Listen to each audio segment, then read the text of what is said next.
Good morning friends, welcome back to my YouTube channel. आप सभी को मैं बहुत बहुत धन्यवाद देना चाहता हूं मेरा चैनल को लाइक करने के लिए, मेरे चैनल को सब्सक्राइब करने के लिए और कमेंट्स करने के लिए। इसी तरह से आप कमेंट्स करते रहिए ताकि मेरा वीडियो का जो कंटेंट्स है उसको इम्प्रूव करने में मुझे मदद मिलेगा। आज हम बात करते हैं फैटी लीवर के बारे में। फैटी लीवर यानी कि हमारा जो कलेजा है उसमें फैट का जो चर्बी का जमना, उसको हम लोग फैटी लीवर बोलते हैं। देखिए, हमारा भारत में हमारा इंडिया में फैटी लीवर बहुत आजकल कॉमन हो गया है। हर एक 5 में से 2 में हम लोग को फैटी लीवर देखने को मिलता है। इवन बच्चों में भी, खासकर जो जिसका वेट जो ज़्यादा हो, ऐसा बच्चों में भी हम लोग को फैटी लीवर आजकल मिलता है। तो फैटी लीवर इसमें हमारा 4 स्टेजेस होते हैं। स्टेज 1 फैटी लीवर में आपका लीवर में खाली चर्बी जम जाता है और लीवर पे जो जो स्ट्रक्चर होता है, कोशिकाएं होता है, उसमें कोई चेंजेस दिखने को नहीं मिलता है। और ज़्यादातर जो लोग होते हैं फैटी लीवर स्टेज 1 में कोई लक्षण वगैरह दिखाई नहीं देता है। स्टेज 2 फैटी लीवर में जब फैट का जमना चालू रहता है, कम नहीं हो जाता है या बढ़ जाता है, तो लीवर का जो कोशिकाएं होता है उसको हम लोग हिपेटोसाइट्स बोलते हैं। उसके अंदर रिएक्शन होने लगता है। रिएक्शन होने के बाद लीवर में सूजन आ जाता है। तो यहाँ सूजन यानी कि इन्फ्लामेशन। तो उस कंडीशन को, वो स्थिति को हम लोग स्टीएटो हिपेटाइटिस बोलते हैं। अब जब स्टीएटो हिपेटाइटिस अगर चालू रहता है, अगर ये स्टेज 2 जो कंडीशन होता है वो अगर इम्प्रूव नहीं करेगा तो वो स्टेज 3 में चला जाएगा। तो स्टेज 3 में क्या होता है कि जो हमारा लीवर का जो कोशिकाएं होता है वहाँ पे एक धागा जैसा सेल बनना शुरू हो जाता है। तो उसको बोलते हैं हम लोग फाइब्रोब्लास्ट। तो जब जैसे अगर लीवर में पूरा फाइब्रोब्लास्ट बढ़ना शुरू हो जाएगा तो फाइब्रोटिक लीवर हम लोग बोलते हैं, यानी कि फाइब्रोटिक चेंजेस। अब जब फाइब्रोटिक चेंजेस अगर फिर ये ठीक नहीं हुआ तो ये स्टेज 4 में चला जाता है, यानी कि लीवर अब पूरी तरह खराब हो जाता है। तो उसको हम लोग सिरोसिस ऑफ लीवर बोलते हैं। तो सिरोसिस ऑफ लीवर में लीवर का साइज आपका छोटा हो जाता है। तो ये तो रहा हमारा स्टेज 1 2 3 4 जो फैटी लीवर है उसका स्टेजेस। अब लक्षण इसमें क्या क्या होता है, सबसे पहले तो आपको बोल दिया कि स्टेज 1 फैटी लीवर जो होता है उसमें कोई लक्षण नहीं रहता है। ये एक एक्सीडेंटल फाइंडिंग होता है। जब पेशेंट आता है, जो क्लिनिक में कुछ चीज़ के लिए चेकअप करना या अल्ट्रासाउंड करने के लिए आता है, तब हमको ये स्टेज पता चल जाता है। तो स्टेज 2 फैटी लीवर जो होता है उसमें पेशेंट को जो लीवर होता है वो बड़ा होने लगता है। उसको हम लोग बोलते हैं हिपेटोमेगाली। तब पेशेंट को क्या होता है कि जैसे ये मेरा छाती हो गया, ये मेरा दाहिने तरफ का छाती है, उसके अब नीचे जाएंगे जहाँ पे रीढ़ का हड्डी ख़त्म हो जाता है, उसको हम लोग बोलते हैं राइट हाइपोकॉन्ड्रियम। तो वहाँ पे पेशेंट को पेन होने लगता है। उसके बाद गैस का समस्या होने लगता है, कॉन्स्टिपेशन होने लगता है। उसके बाद जब स्टेज 3 और स्टेज 4 में जब चला जाता है तो तब लीवर उसका मतलब डैमेज होने लगता है। तो उस टाइम पे क्या होता है, लीवर ठीक से काम करना बंद कर देता है। तब पेशेंट को पीलिया होने लगता है, यानी कि जॉन्डिस होने लगता है, खून की उल्टी हो सकता है, प्रोटीन की कमी होगा और जब ब्लीडिंग की समस्या होगा। उसके बाद पेट में पानी जम जाता है, उसको हम लोग बोलते हैं एसाइटिस। देखिए, लीवर एक बहुत इम्पॉर्टेंट चीज़ होता है हमारा, और इसमें सबसे इम्पॉर्टेंट काम लीवर का 2 होता है। एक तो प्रोटीन बनाता है, दूसरा है डिटॉक्सिफिकेशन। डिटॉक्सिफिकेशन यानी कि जब हम लोग, हमारा जो बॉडी के अंदर जो टॉक्सिन्स वगैरह, जो जहरीले पदार्थ जो निकलता है, वो उसको उसका असर को लीवर कम कर देता है। जब लीवर खराब हो जाता है तो हमारा जो शरीर में डिटॉक्सिफिकेशन का जो प्रतिक्रिया होता है वो गड़बड़ा जाता है। तो हमारा टॉक्सिन सारा शरीर में फैलने लगता है। तो ये स्टेज 4 जब लीवर सिरोसिस में हो जाता है, यानी कि लीवर छोटा होने लगता है। तो ये रहा क्या क्या लक्षण होता है।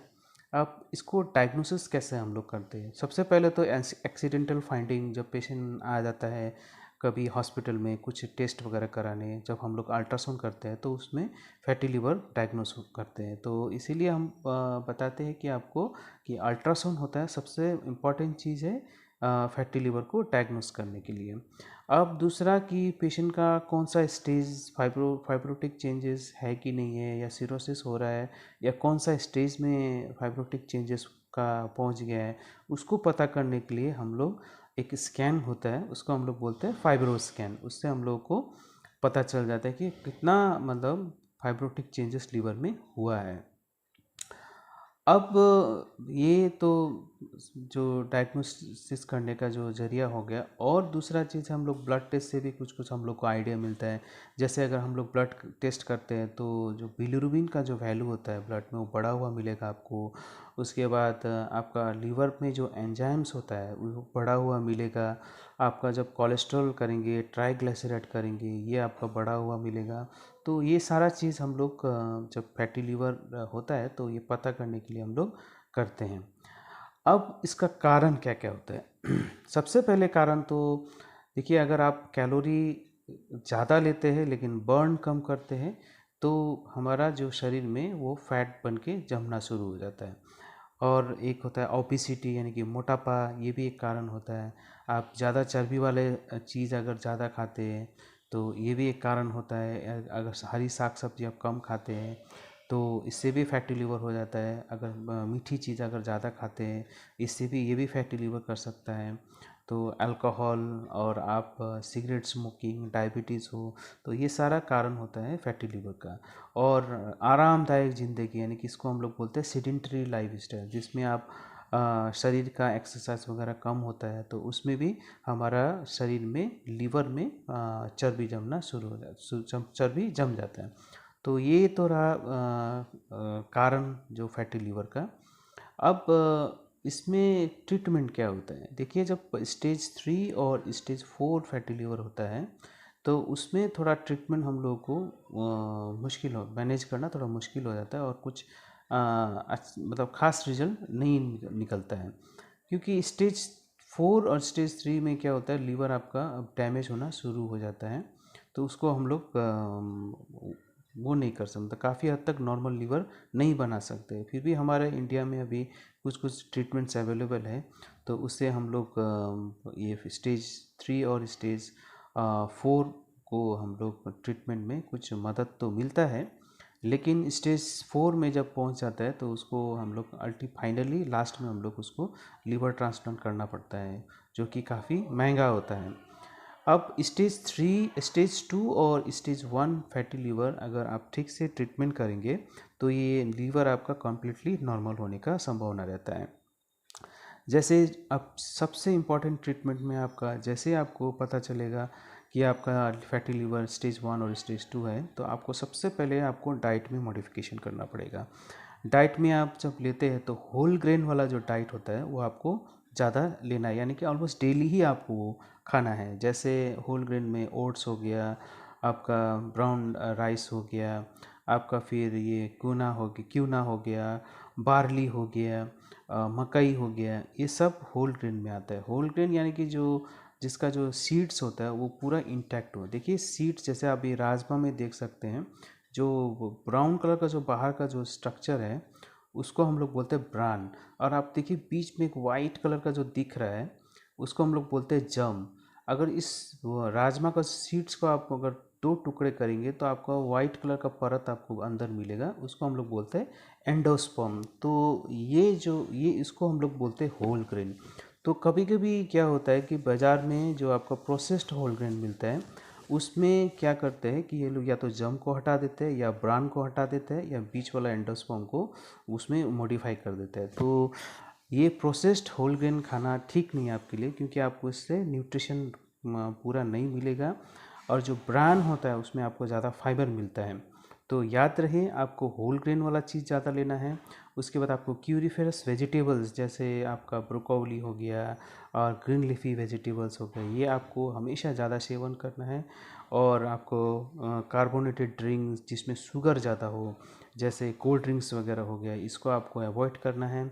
उसके बाद मीठा आपको एकदम अवॉइड करना है। स्मोकिंग, अल्कोहल एकदम बंद करना है। उसके बाद देखिए फैटी लीवर को कम करने के लिए अभी हमारे पास बहुत सारा वीडियोस, बहुत लोग अपना अपना एक्सपर्ट का ओपिनियन राय देते हैं। तो उसका मैं कितना वो कारगर है वो तो मैं आपको नहीं बता सकता हूँ।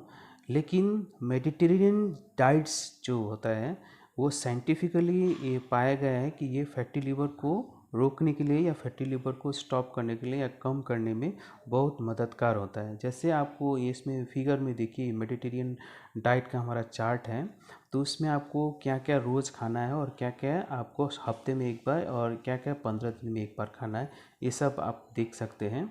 तो इसमें देखिए नट्स जो है आपको ऑलमोस्ट डेली खाना है। फ्रूट्स, नट्स वगैरह और होल ग्रेन का प्रोडक्ट आपको डेली खाना है। आप फ्रूट्स में आप बेरीज़ आप एक मुट्ठी भर बेरीज़ आप डेली खा सकते हैं। ये सारा चीज़ आपको मेडिटेरियन डाइट बोलते हैं। या आप डाइटिशियन से अपॉइंटमेंट लेके आप इसको ये चार्ट आप बना सकते हैं। इसको स्ट्रिक्टली फॉलो करना है और ये बहुत कारगर साबित हुआ है फैटी लीवर को ट्रीट करने के लिए। और दूसरी बात है कि आपका वेट लॉस बहुत इम्पॉर्टेंट है। वेट लॉस जब करना है तो आपको 15 दिन में आपको वेट लॉस करेंगे तो स्लोली आपको करना है। जैसे 15 दिन में 1 से 500 1 किलो से आपको 500 ग्राम्स तक आपको इस तरह से आपको वेट को लॉस करना है। आप एकदम जल्दीबाजी में वेट लॉस नहीं करना है, इससे आपको हानि हो सकता है। और उसके बाद आपको एक्सरसाइज आपको डेली करना है। एक्सरसाइज टहलने वाला एक्सरसाइज नहीं, लेकिन आपको ऐसा एक्सरसाइज करना है कि आपका पसीना आए, पसीना के साथ साथ आपका दिल की धड़कन बढ़े। मतलब ये ऐसा एक्सरसाइज आपको रोज़ 1 घंटा आपको करना चाहिए। तो ये तो रहा आपका जो डाइट्स वगैरह है इसमें क्या क्या करना है। और जंक फूड आप एकदम ही पूरा अवॉइड करना है, क्योंकि उसमें फ़ैट जो होता है ज़्यादा होता है। और ये आप उसके बाद आपका अगर कोलेस्ट्रॉल बढ़ा रहता है तो आपको डॉक्टर कोलेस्ट्रॉल कम करने का जो दवाई वगैरह है वो भी आपको दे सकता है, वो भी आपको नियमित रूप से लेना है। और एक चीज़ देखा गया है कि एक कप कॉफ़ी दिन में 3 बार पीने से भी फैटी लीवर को कम करने में मदद करता है। उसके बाद विटामिन ई की गोली यानी कि 400 से लेके 800 इंटरनेशनल यूनिट डेली आपको या 1.5 महीना से 3 महीना खाना, ये भी पाया गया है कि थोड़ा बहुत ये फैटी लीवर को कम करने में मदद करता है। और कोई भी ऐसा दवाई ना खाए जो लीवर को हानि पहुंचाता हो, स्पेशली अगर आपका फैटी लीवर स्टेज 3 में हो। तो ये सारा आपको फैटी एसिड जब जम जाता है, यानी कि यानी कि लीवर में जो चर्बी जम जाता है तो क्या क्या होता है, कैसा होता है। तो ये आपको आशा करता हूँ ये सब वीडियो आपको अच्छा लगा होगा। फिर हम दूसरा वीडियो लेके आपके सामने जल्दी हाजिर होंगे। और इसी तरह से लाइक करते रहिए, कमेंट करते रहिए और सब्सक्राइब करते रहिए। तब तक के लिए थैंक यू।